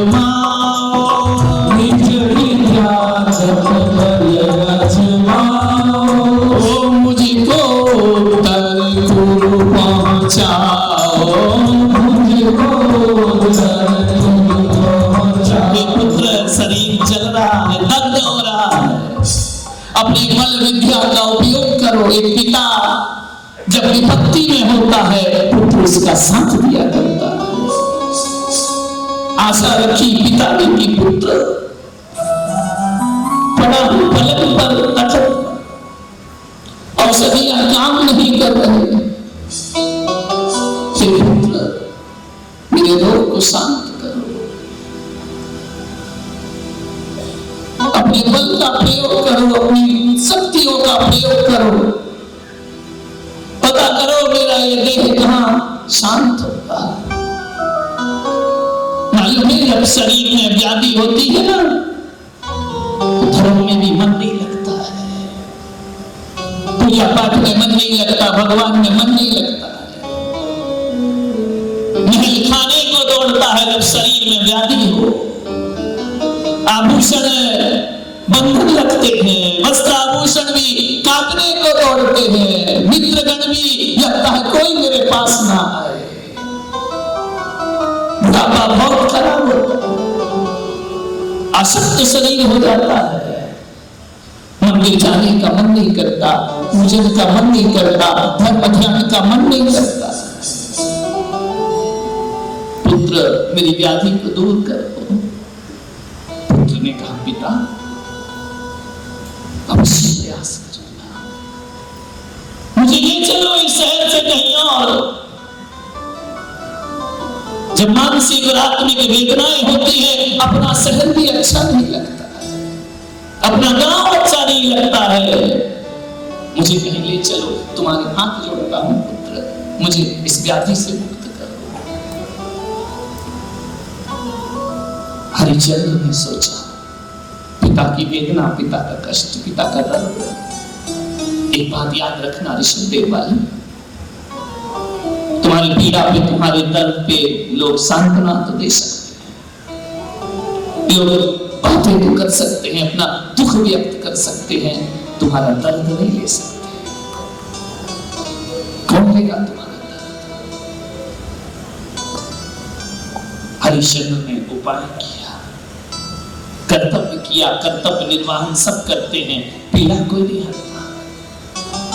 सेठानी जी यहाँ बैठे हुए, पैर में वेदना है, सेठ ले जा सकते हैं चिकित्सक के पास, दवाई दिला सकते हैं, बच्चे सहायता कर सकते हैं, बहुएं सेवा कर सकती हैं, पीड़ा कोई लेता है क्या? गुरु आए तो आशीर्वाद दे सकते हैं, दर्द तो खुद को ही भोगना, उस वेदना को कौन ले सकता है? आप बताइए कोई है? आप बोलो मुझे बुखार आ रहा है, लोग कहेंगे लेट जाओ, दवाई खा लो, उपचार कर लो, कोई कहेगा थोड़ा सा बुखार मुझको दे दो। ये जो जितने कहते हैं ना कि आपका दर्द हमें मिल जाए, मिल जाएंगे तो भाग जाओगे घर, कोई नहीं लेना चाहता, वो मिलता नहीं है, इसीलिए लोग कहते हैं कि आपका दर्द मुझे। ये बैठा ना योगेश, मैं यूपी में था, उत्तर प्रदेश में था, मुझे बाल तोड़ हो गया, हाथ में उंगली है, मैं भगवान के दर्शन करके आहार को उठ रहा, ये बच्चा बैठा, उसे वेदना थी, उसने कहा महाराज का दर्द मुझे मिल जाए। मिलता है क्या? कभी कभी मिल जाता है, लेकिन मिल भी जाए तो अपना दर्द नहीं मिटता है। उसने कहा महाराज का बाल तोड़ मुझे मिल जाए, ये बैठा है, इसको 2 बाल तोड़ हो गया, एक रात में 2 हो गए। क्यों? क्या बोला था भगवान के सामने? अरे बोले बैठने जैसा तो छोड़ता, समझ गए? ये तो लेटने जैसा बना दिया है। ऐसी बातें आपको डायरेक्ट समझ में नहीं, लेकिन क्या मेरा दर्द नहीं ले पाया? नहीं ले पाया, कोई दर्द नहीं ले सकता। हरिचंद्र निज सुत से बोले, देह जले ज्यों जलते सोए। हरिचंद्र निज सुत से बोले। आनंद आ रहा है, तो आनंद के साथ तालियां बजाते हुए मग्न होकर के भगवान की इस पावन कथा का पान करें। ओ निज विद्या तप बल अपनाओ, निज विद्या तप बल अजमाओ, मुझको तरकुर पहुंचाओ।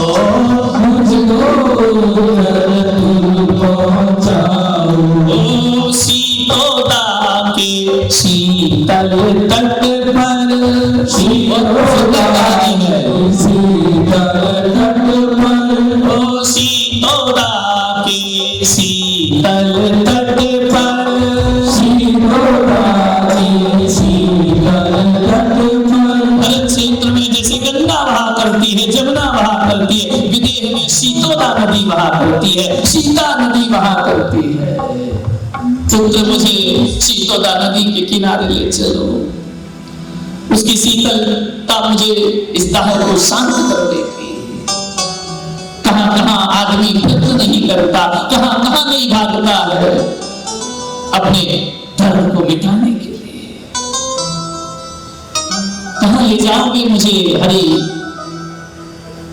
हरि नामक पुत्र में? कहा शीतोदा नदी ले जाओ, उसके तट पर तुम्हारा उपचार करूंगा, शीतलता से तुम्हारा मन का, तुम्हारा देह की शांति प्राप्त होगी। शीतोदा के शीतल तट पर, शीतोदा के शीतल तट पर, दाह वही गम होगा जाकर, वही गम होगा जाकर।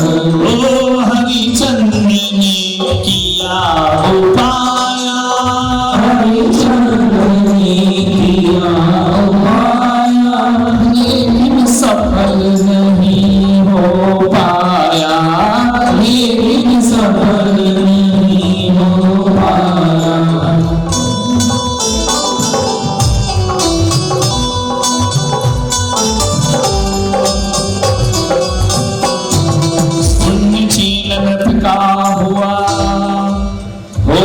सफल उपाय महाराजा अरविंद की पूर्ण हुई थी आय।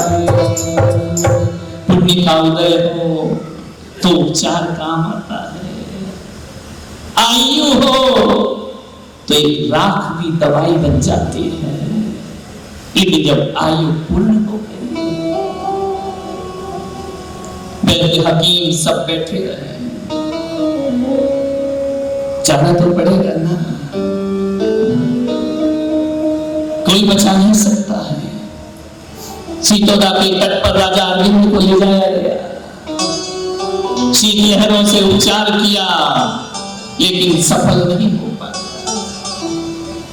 पूर्ण हो गया जीवन, पूर्णता की ओर।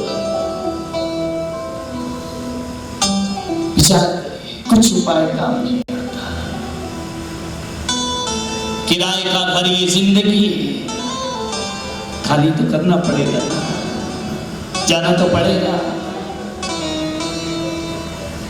घटे ना घटी तदंतर, ओ घटे ना एक घटी तदंतर, घटे ना एक घटी तदंतर। राजा को महल में लाया गया, घटना घटी।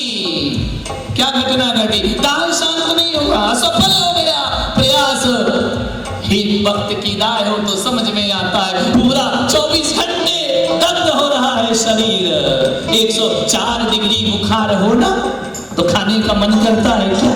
दूध पीने का मन करता है, कड़वा लगता है दूध भी, भोजन भी नहीं सुहाता है। उसके तो 24 घंटे दाह, जल रहा शरीर।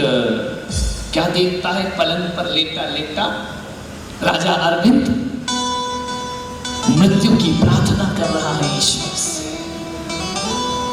जब वेदनाएं ज्यादा हो जाए तो लोग कहते अब तो भगवान मुझे उठा लेना चाहिए।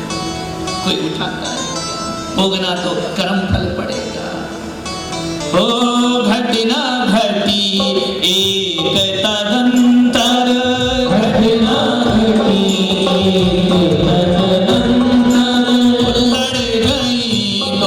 छिपकली परस्पर,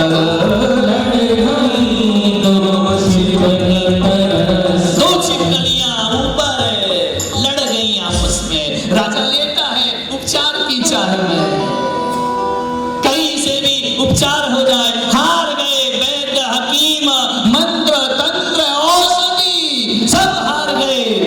राजा मृत्यु का इंतजार कर रहा है। क्या देखता है राजा अरविंद कि दो छिपकली आपस में लड़ गई है। लड़ते लड़ते एक की पूंछ कट जाती है, उसका खून टप से राजा की बदन पे गिरता है। कितनी सुंदर पावन ऋषभदेव भगवान की पूर्व कथा है। पंच कल्याणकों में ये नहीं दिखाया जाता है, वहां केवल कल्याणकों का वर्णन होता है। वहां ऋषभदेव को कोई समझ ही नहीं पाता है।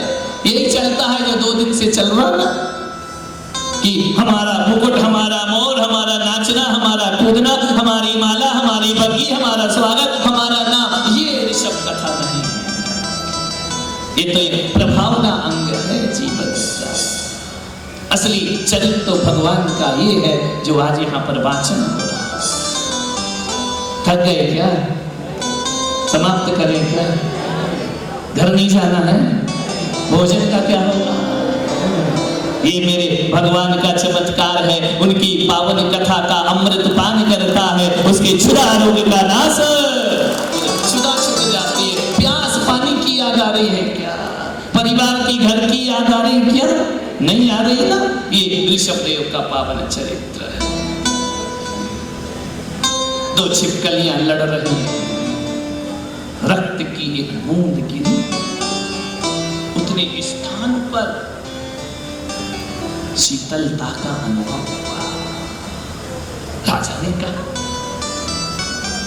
रक्त की बूंद मुझे शीतल कर रही है।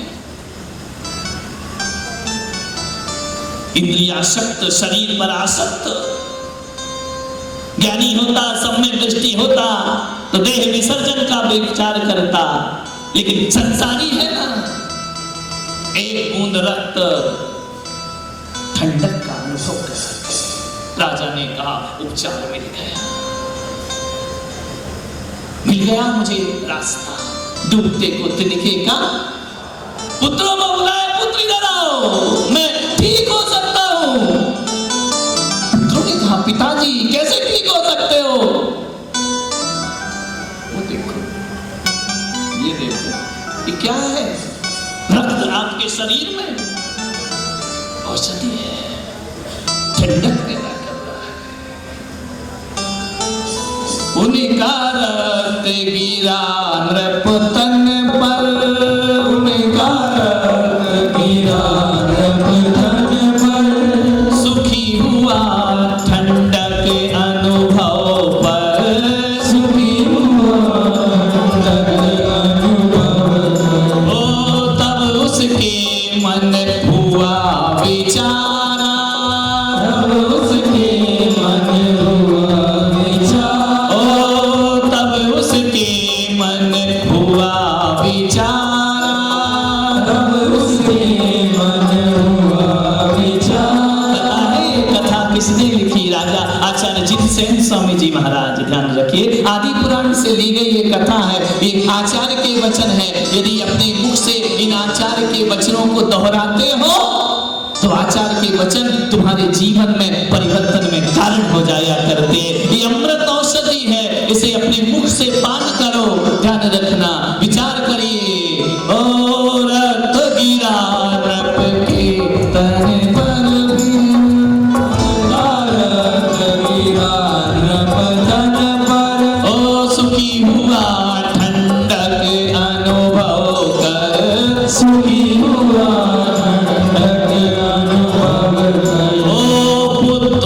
तब उसके मन हुआ विचारा, तब उसके मन हुआ विचारा। ओ औषधि मोर रक्त की धारा, औषधि मोर रक्त की धारा। ओ पुत्रों को इच्छा बतलाई, पुत्रों को इच्छा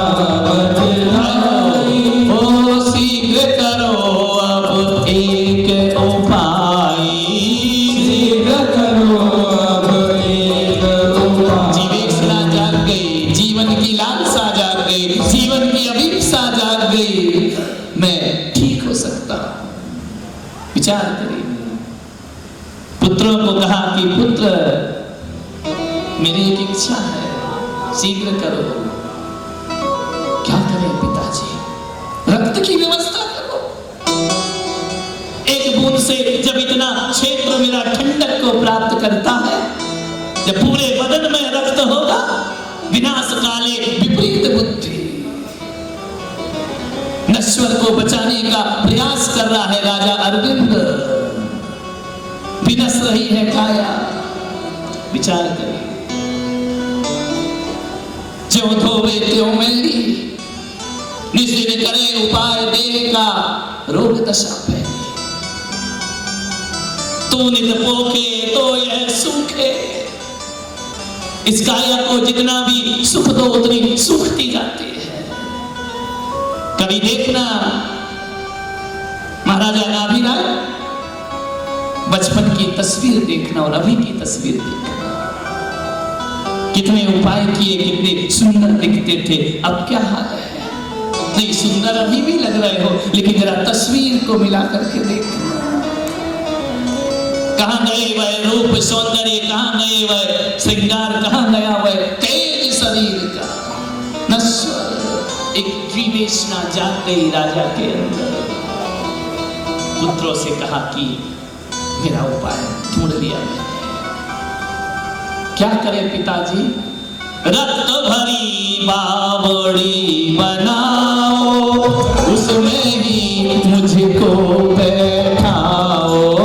रक्त भरी बावड़ी बनाओ, उसमें ही मुझको बैठाओ।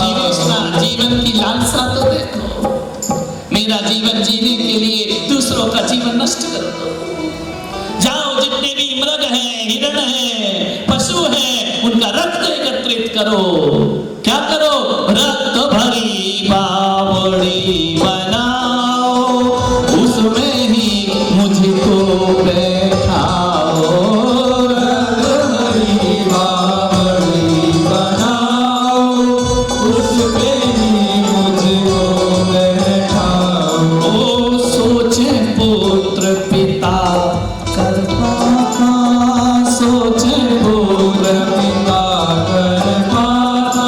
ओ बंध किया नरकों का आपा, बंध किया नरकों का आपा। पिता रक्त की बावड़ी, पाप बंध।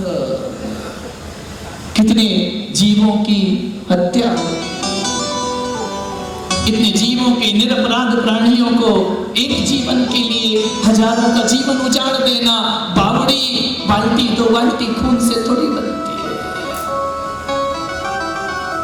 धर्म संकट में है दोनों पुत्र। पिता जीना चाहता है, पुत्र जीवों को बचाना चाहते हैं। धर्म और अधर्म का युद्ध ठन गया। एक तरफ पिता है, एक तरफ मूक प्राणी, निरीह प्राणी। एक दूसरे को दोनों पुत्रों ने देखा कि पिता कहते हैं कि रक्त की बावड़ी बनाओ, मुझे जीवन प्रदान करो। दूसरी जगह पशुओं की हत्या होती है। देखो महापुरुषों के घर में भी क्या होता है। ये मत सोचो कि हम ही जीवन में पापी हैं, हमसे बड़े बड़े पापी हैं, लेकिन वो भी पुण्यात्मा होकर परमात्मा की राह पे चले जाते हैं। तो ऋषभदेव वालों, घबराने की बात नहीं है। हमारी भी डगर परमात्मा की डगर हो सकती है। अभी हमारी गाड़ियां, हमारे साधन, हमारे पैर धुलेवा नगर में ऋषभदेव के पास जाते हैं। कथा सुनो, निर्वाण के पास भी हम पहुंचने का पुरुषार्थ करते हैं। कैसा जीवन की रक्त की बावड़ी बना करके रोज मैं उसमें स्नान करूंगा, मेरे शरीर का दाह शांत होगा। क्या करे पुत्र, क्या करे पुत्र? असली पुत्र कौन? पिता की आज्ञा तोड़े हुए असली पुत्र होता है क्या? एक तरफ पिता की आज्ञा है, दूसरी तरफ धर्म का नाश हो रहा है। आप क्या चाहते हैं? आपके जीवन में ऐसा क्षण आ जाए, पितृभक्ति भी धर्म है, जीव रक्षा भी।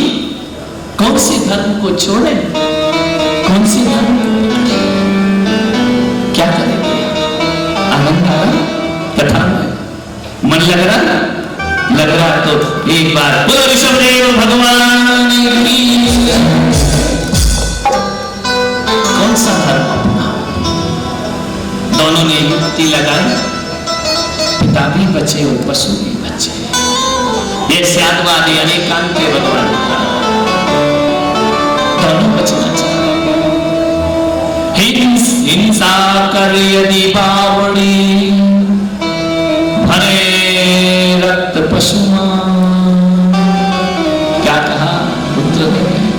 हिंसा कर यदि बावड़ी, भरे रक्त पशुमान। हम बनेंगे पाप से होगा कष्ट। क्या कहा? यदि हम हिंसा करके बावड़ी बांधेंगे, हम बनेंगे पाप से होगा कष्ट। क्या करें? सोचे समझे तब जुगत निकाली, सोचे समझे तब जुगत निकाली, सोचे समझे तब जुगत निकाली, सोचे समझे तब जुगत निकाली। लाख गला कर उसमें डाली, लाख गला कर उसमें महिलाएं चूड़ियों में लाख भरा करती थी। सोने की चूड़ियां, सोना कम होता था, कमजोर चूड़ी बनी है, मजबूत बनाने के लिए इसमें क्या लगा देते हैं? लाख लगा देते हैं। लाख के आभूषण। लाख का रंग कैसा होता है? रक्तांबर, जैसे तुम वस्त्र पहनी हुई। रास्ता निकालो, भगवान की कथा कह रही है, जब ऐसा धर्म संकट आए तो ऐसा रास्ता निकालना कि तुम्हारा जीवन भी धन्य हो जाए और औरों का जीवन भी धन्य हो जाए। हम भी बचे और दूसरे भी बचे। जियो और बोलो ऋषभदेव भगवान की। जियो और जीने देव का संदेश दिया भगवान ऋषभदेव। ओ सोचे समझे तब जुगत निकाली, सोच समझे तब जुगत निकाली। लाख गला कर उसमें डाली, लाख गला कर उसमें डाली। ओ लाल खून सा रंग था उसका, लाल खून सा रंग था उसका। नपने कर विश्वास रखेगा, नपने कर विश्वास रखेगा। बना दी लाख की रक्त की बावड़ी, लाल रंग की बावड़ी। लाख भर दिया उसमें। पानी का रंग कैसा हो गया? पानी रे पानी तेरा रंग कैसा, जिसमें मिला दो बोलो ना। कहाँ गए पानी रे पानी? हमारे पंडित जी सुनाया था ना, पानी रे पानी तेरा रंग कैसा, जिसमें मिला दो खून। रक्त की बावड़ी बन गई। पिता से कहा कि चलो आओ बैठो, अपना दाह दूर करो। अपने कर विश्वास रक्त का नट दूर से देख रहा है राजा अरविंद। मेरे पुत्रों, मैं धन्य हो गया, तुमने मेरी आज्ञा का पालन किया। बीच बावड़ी लेट गया तब, बीच बावड़ी लेट गया तब, बीच बावड़ी लेट गया तब, बीच बावड़ी लेट गया तब। तो नहीं है ज्ञात हुआ जब, नहीं है ज्ञात हुआ। बावड़ी में लेट गया राजा अरविंद। बहुत देर तक लेटा रहा, शीत का वातावरण बनता रहा, दाएं ठंडी होती रही। लेकिन जैसे राजा अरविंद ने कहा कि बाहर की दाएं से समय लग रहा है ठंडा होने में, कुल्ला कर लेता हूं इस रक्त से। जैसे कुल्ला किया, लाख का रंग अलग और पानी का रंग अलग हो गया। ज्ञात हुआ, ये भ्रम हुआ मेरे साथ। पुत्रों ने विश्वासघात किया मेरे साथ। कुल्ला करता है, आचमन करता है। रक्त नहीं है, जल है। क्या किया राजा ने? मेरे साथ विश्वास, मेरे साथ छल, मेरे साथ धोखा। पुत्रों पर अति क्रोध दिखाया, पुत्रों पर अति क्रोध दिखाया। बोले तलवार मारने आया, ले तलवार मारने आया। ओ गिरा धरनी निज कर असी ऊपर, गिरा धरनी निज असी के ऊपर। ओ मृत्यु हुई निज असी से कट कर, तलवार लेकर पुत्रों पर मारने दौड़ा। कौन? राजा अरविंद, तुमने पुत्रों मेरे साथ विश्वासघात किया। अभी थोड़ी देर पहले हृदय गदगद हो रहा था, पुत्रों ने आज्ञा मांगी, पल भर में पुत्र क्या बन गया? दुश्मन बन गया। इसे ही संसार कहा जाता। तलवार लेकर भागा मारने के लिए। एक भी पुत्र नहीं बचेगा, बंद कर दूंगा उनका मैं।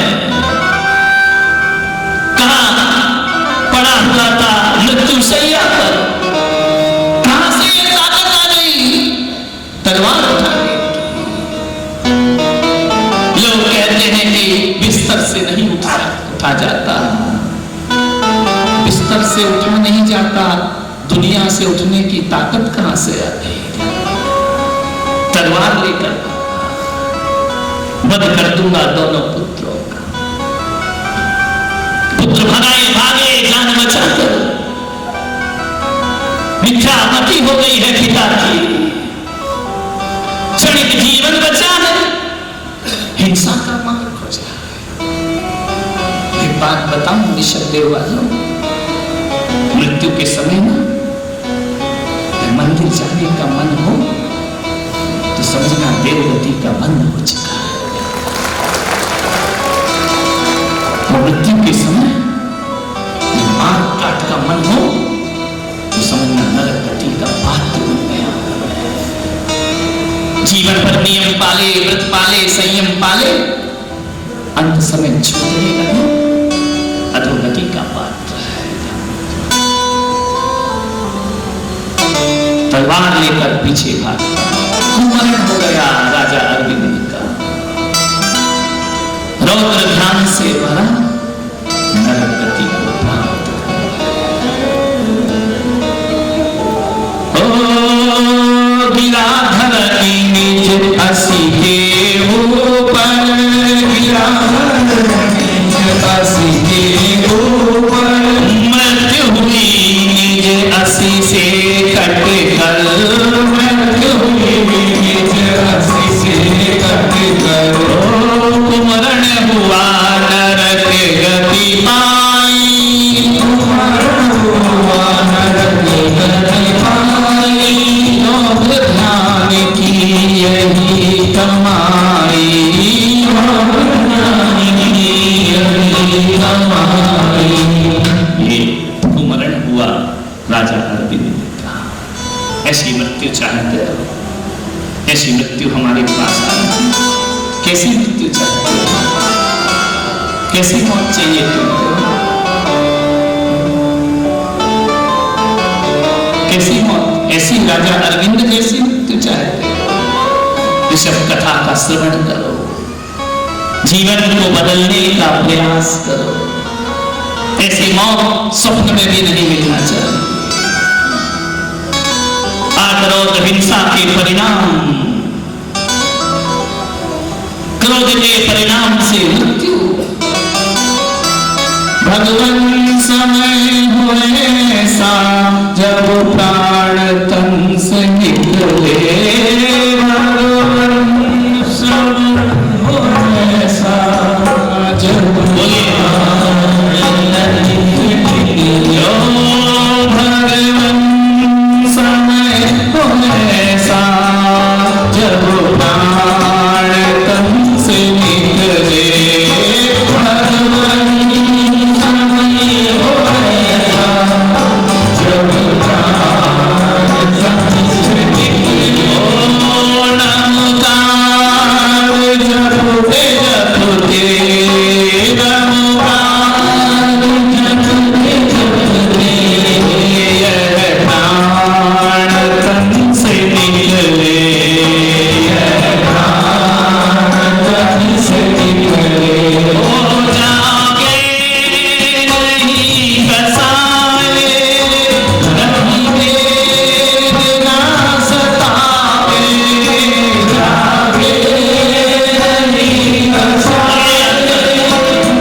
देव वालों, तो संत की तरह हमारी मृत्यु होनी चाहिए।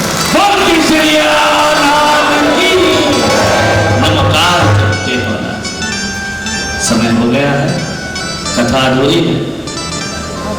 शाम को सुनना चाहें 7 बजे कि जुलूस में लगे रहो। कितने बजे? 7 बजे उपस्थित हो। 8 बजे तक कथा चलेगी, फिर आरती का प्रोग्राम होगा, गर्भ कल्याण का उत्तर रूप होगा। आप सबने सुना, अनुग्रहित हो। जय जय वाणी के ज्ञान से सुझे लोकालो, सो वाणी मस्तक धर्म सदा देत हो जो। हे जिन वाणी भारती तो भी जपो दिन रे, जो तेरा शरणागत